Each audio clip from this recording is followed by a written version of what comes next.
हर सुबह शहर के जागने से पहले आयान झाड़ू उठा लेता। ठंडी हवा में उसके हाथ कांपते, मगर वो काम करता रहता।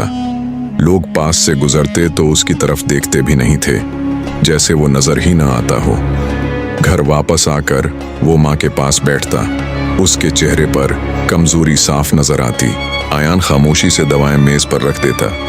दिल ही दिल में डरता कि कहीं पैसे कम न पड़ जाएं। स्कूल जाना उसका ख्वाब था, मगर गुर्बत हर रोज उसे याद दिलाती कि ख्वाब महंगे होते हैं। फिर भी रात को टूटी स्ट्रीट लाइट के नीचे वो फटी हुई किताबें पढ़ता, जैसे लफ्जों में अपना मुस्तकबल ढूंढ रहा हो।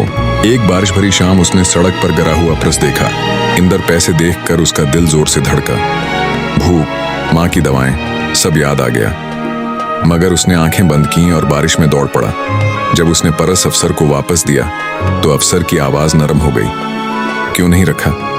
आयान ने धीरे से कहा। क्योंकि मैं गलत रास्ते से सही आदमी नहीं बन सकता। वक्त गुजरा, मेहनत ने रंग दिखाया। उसी गली में एक दिन आयान वर्दी में खड़ा था। उसकी आंखें नम थीं, मगर दिल मुतमईन, क्योंकि उसने खुद को नहीं बेचा था।